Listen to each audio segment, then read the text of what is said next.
నా పేరు Bottula Chaitanya Rajesh Kumar, ex ZPTC యుగత్కుల మండలం. జగనన్న ఇళ్ల స్థలాలకి సుమారు కొమరగిరి గ్రామంలో 350 ఎకరాల వరకు తీసుకున్నారు.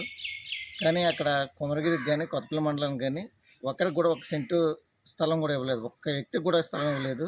అంతా కాకినాడ వాసులకే ఇచ్చారు. అది కూడా అసలైన లబ్ధిదారులు కాకుండా అక్కడికి సైట్కి దగ్గరికి వచ్చే వాళ్ళందరూ కారుల్లోనూ ఒంటి నిండా బంగారం వేసుకుని పెద్ద పొజిషన్లో ఉన్న వాళ్ళే వచ్చి మాకు ఇళ్ల స్థలాలు వచ్చాయని అన్నారు తప్ప ఎవరో పేదలు అయితే మాత్రం చాలా తక్కువ మంది ఉన్నారు. ఎక్కువ మంది అనర్హులకే ఇచ్చారు.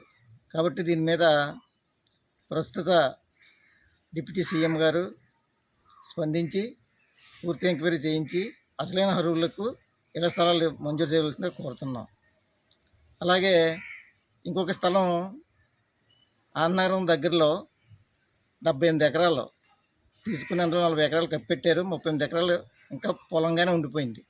ఆ పొలాన్ని అప్పటి నుంచి కూడా వైసీపీ నాయకులు అయితేనేమి, రెవెన్యూ సిబ్బంది అయితేనేమి, స్థానిక విఆర్ఓ అయితేనేమి లీజు ప్రజలు కొంతమంది రైతులకు ఇచ్చి వాళ్ళ దగ్గర నుంచి లీజు తీసుకుని సుమారు ఎకరంకి 40,000 లీజు మామూలుగా ఉంటే 30,000 వరకు వీళ్ళు తీసుకుంటున్నట్టు కూడా మా దృష్టికి వచ్చింది. కాబట్టి దీనిపై కూడా తక్షణమే ఎంక్వైరీ చేయించి దోషులను శిక్షించవలసిందిగా, ఆ అమౌంట్ ఎవరైతే తీసుకున్నారో వారి దగ్గర రికవరీ చేసి ప్రభుత్వం వారు స్వాధీనం చేసుకోవాల్సిందిగా కోరుతూ ఉన్నాం.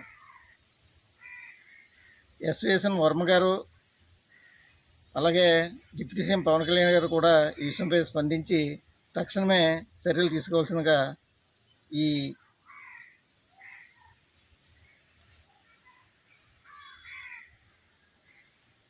కొమరగిరి గ్రామంలో 550 మంది వరకు ఇళ్ల పట్టాలకు పెట్టుకుంటే అందులో కేవలం 162 మందికి పట్టాలు ఇచ్చారు. అవి కూడా అసలైన అర్హులకు కాకుండా ఇళ్ళు ఉన్న వాళ్ళకి, రెండస్తుల బిల్డింగ్ ఉన్న వాళ్ళకి కూడా డబ్బులు తీసుకుని పట్టాలు ఇచ్చినట్టు మా దృష్టికి వచ్చింది.